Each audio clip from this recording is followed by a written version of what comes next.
In previous section, we have studied about Begum method. Now we study about phase method. And what is the phase method? This is same as Begum method.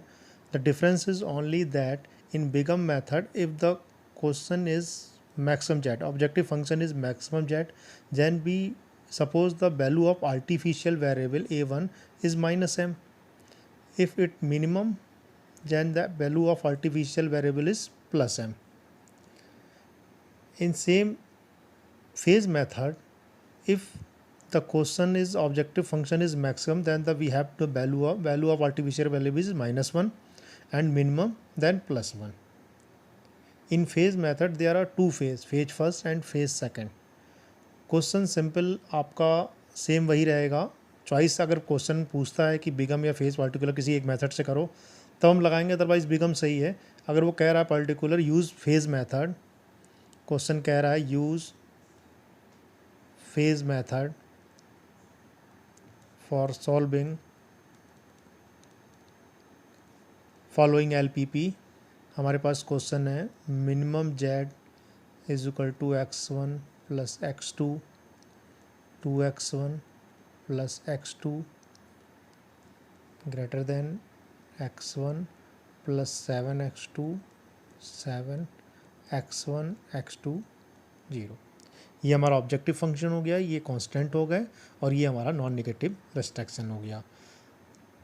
Question में अगर choice नहीं भी दी हुई है तो इन दोनों condition को देख के हम समझ जाएंगे हमें आर्टिफिशियल वेरिएबल में जाना ही जाना है, क्योंकि इसको जब हम कैनोनिकल फॉर्म से स्टैंडर्ड फॉर्म में चेंज करेंगे तो वहाँ पे सरप्लस वेरिएबल सबस्ट्रैक्ट होगा, उसके बाद एक आर्टिफिशियल वेरिएबल ज़रूरी है जोड़ना ताकि हमारी यूनिट मैट्रिक्स बन सके. इस क्वेश्चन में मिनिमम जेड है, यानी आर्टिफिशियल वेरिएबल की वैल्यू हम क्या लेंगे +1, लेकिन मैं इसे मैक्सिमम में चेंज कर ले रहा हूँ तो हम -1 ही ले लेंगे. माइनस से मल्टीप्लिकेशन कर दे रहा हूँ उसे, तो ये हो जाएगा हमारा -x1 -x2. और इसको अगर कांस्टेंट को हम इक्वल में चेंज करेंगे तो ये x3 हमारा क्या हो गया सरप्लस वेरिएबल.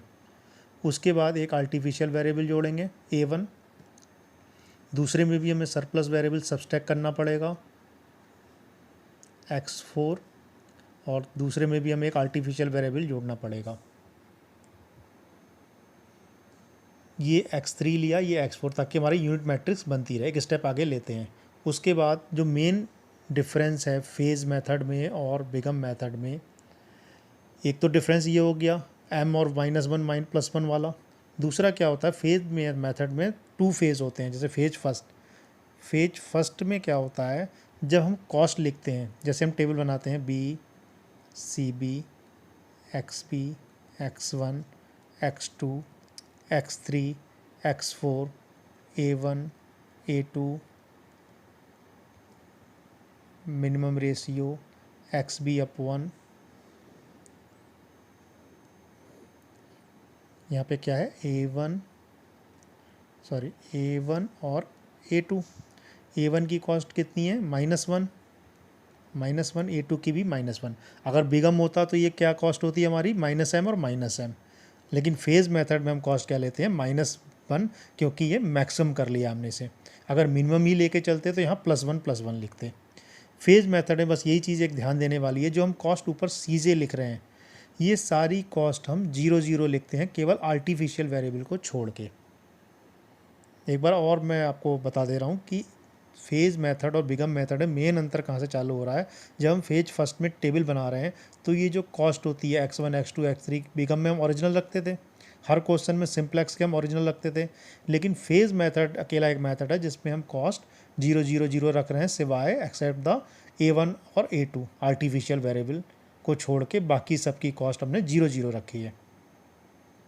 अब उसके बाद जो भी आपकी टेबल है उसे एज इट इज़ उतार देंगे. 2 1 1 7 -1 0 0 -1 1 0 0 1. सिंपलेक्स चल रहा है आपका. यहाँ डेल जे निकालेंगे CJ minus XJ minus CB minus XB into XCJ. तो -1 इंटू 2 -2 प्लस -1 इंटू -1 -3 -0 -3. इसी तरह x2 में -1 -1 -7 -1 -8 -8 1 1 जीरो जीरो। सिंपल सिंपलेक्स चल रहा है, केवल डिफरेंस क्या हुआ बिगम और फेज़ में कि ये जो कॉस्ट आपने रखी है ये जीरो जीरो रखनी है। यहीं पे आप लोग भूल करते हैं, यहाँ पे ये भूल नहीं करनी है आप लोग को, ये चीज़ ध्यान देना है।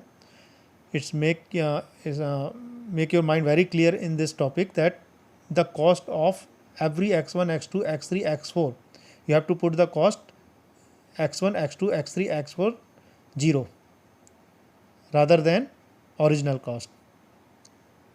उसके बाद यहाँ पे सिंपल सिंपलेक्स चल रहा है। सिंपल सिंपलेक्स में अब हमें पता चल गया मिनिमम रेशियो एक्स बी के नीचे क्या आएगा x2, क्यों इन कौन सा होगा x2, क्योंकि x2 मोस्ट नेगेटिव है, यानी एक्स बी के नीचे 4/1 4 7 इंटू 7 1, यानी मिनिमम क्या हो गया 1। आउट कौन सा हो रहा है, ये अंदर आ रहा है, ये बाहर जा रहा है, तो इंटरसेक्शन में कौन सा पॉइंट आ गया 7। यानी नेक्स्ट टेबल में आपका फेज फर्स्ट की नेक्स्ट टेबल में आपका ये A2 बाहर चला जाएगा, इसकी जगह क्या आ जाएगा x2, और यहाँ पे 1 बना लेंगे, यहाँ पे 0। जैसे की एलिमेंट बनता है सिंपलेक्स में से 1 बनाते हैं, ऊपर वाले को 0। और सारा काम एक साथ करने के बाद नई टेबल बिल्कुल एक साथ बनाएंगे। यहाँ पे 1 होना चाहिए, यहाँ पे 0। एलिमेंट्री ऑपरेशन सी बी के इधर सब में लगेगा। इसको 1 बनाने के लिए 7 से डिवाइड कर सकते हैं ईजिली। इसको 0 बनाने के लिए आपको डायरेक्ट 7 से मल्टीप्लिकेशन नहीं करनी, इसको 1/7 से मल्टीप्लिकेशन करके, यानी A1 में से -1/7 A2 कर देंगे, तो ये यहाँ पे 0 हो जाएगा। फ्रैक्शन वैल्यू लेके चलनी, मैंने पहले ही बताया था, जब फ्रैक्शन वैल्यू लेके चलेंगे तो हम लोग का आंसर एक्यूरेट आएगा। तो सेकंड टेबल में ये सब काम एक साथ करेंगे, फिर हमारी सेकंड टेबल बनेगी B C B XB X1 X2 X3 X4 A1 A2 A1 x2 -1 0 3 1 13/7 0 -1 1/7 1 -1/7 1/7 1 0 -1/7 0 1/7। और यहाँ पे आपका बनेगा मिनिमम रेशियो XB/1, और CJ क्या था हमारा 0 0 0 0 -1 -1। क्या हुआ आपका A2 की जगह x2 आ गया, और x2 की कॉस्ट क्या थी 0। x2 की कॉस्ट कहाँ से उठाएंगे, ऊपर से ही 0। x2 की कॉस्ट कितनी रख दी हमने 0। फिर आप डेल जे निकालेंगे। जब आपने डेल जे निकाला फिर आपका क्या डेल जे आ गया -13/7 -1 into 0 0 into 1 0 0 0 1 -1/7 0 8/7 -1 into -1 1/7 minus plus 8/7। अब यहाँ पे मोस्ट नेगेटिव हमारा कौन सा हो गया, ये 13/7। अब हम क्या करेंगे, एक्स बी के नीचे में पता चलेगा किससे डिवाइड करना हमें, x1 से, और यहाँ क्या था हमारा x2। अब हम एक्स बी को x1 से जब डिवाइड करेंगे तो ये क्या हो जाएगा आपका 3/13/7 21/13, और ये क्या हो जाएगा 1/7 7। यानी आउट कौन सा हो रहा है हमारा, ये वाला की एलिमेंट हमारा कौन सा बन गया 13/7। बिल्कुल सिंप्लेक्स चल रहा है, सिंपल सिंप्लेक्स हम करते थे। अब इसमें हम A1 बाहर जाएगा, x1 अंदर आएगा, यानी हमारे आर्टिफिशियल वेरिएबल दोनों बाहर हो जाएंगे। और यहाँ पे हमें 1 बनाना है, तो इसको हम 7/13 से मल्टीप्लिकेशन कर देंगे, डिवाइड कर देंगे तो भी 1 बन जाएगा, सारा एलिमेंट्री ऑपरेशन लग जाएगा। इसको 0 बनाने के लिए हम क्या करेंगे, इसमें से A1/13 कर सकते हैं, तो 13 से 13 वो हो जाएगा, तो 0 हो जाएगा ये। इसको 1 इसको 0, एलिमेंट्री ऑपरेशन बनाना with help of fraction, direct integer से मल्टीप्लिकेशन नहीं करनी। अब नेक्स्ट टेबल बनेगी हमारी B CB XB X1 X2 X3 X4 A1 A2। अब यहाँ पे x1 आ जाएगा, x1 की भी कॉस्ट कितनी थी 0 0। इसको हमने जब 13/7 को 1 बनाने के लिए 7/13 से जब डिवाइड कर दिया, मल्टीप्लिकेशन कह सकते हैं, तो ये हो जाएगा 21/13 1 0 माइनस 7/13 1/13 7/13 माइनस 1/13। x2 क्या हो जाएगा हमारा, जब इसको हम जीरो बनाएंगे, जीरो कैसे बना रहे हैं हम इसको, 1/13 इस x2 में से इसको सब्सट्रैक्ट कर दे रहे हैं और माइनस 1/13 से मल्टीप्लिकेशन कर दे रहे हैं और सारा ऑपरेशन हमारा xb के इधर लगेगा।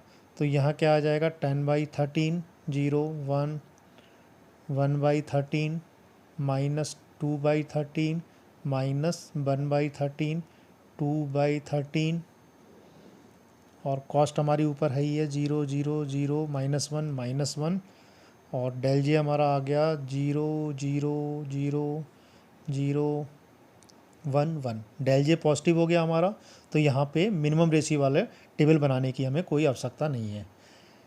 अब हम जेड की वैल्यू चेक करते हैं, क्योंकि अभी हम क्या फेज मेथड में पढ़ रहे हैं। फेज मेथड ये हमारा आंसर नहीं हुआ अभी हम फेज मेथड में फेज फर्स्ट में हैं। तो फेज फर्स्ट में क्या करा हमने, जो कॉस्ट थी वो 0 0 लेके चले, से मेन सिंपलेक्स का क्वेश्चन सिंपल सिंपलेक्स से सॉल्व करते हैं, की एलिमेंट बनाया उसको 1 बनाते गए। उसके बाद अब जब हमारे डेल जे सारे पॉजिटिव आ गए, तब हम जेड की वैल्यू चेक करते हैं। जेड की वैल्यू चेक करते हैं, जेड की value c b into x b से चेक हो जाती है। अगर जेड की वैल्यू हमारी 0 से बड़ी या 0 के बराबर है, तभी हम फेज़ 2 में एंटर करते हैं, तभी हम फेज़ 2 में सेकंड में एंटर करते हैं।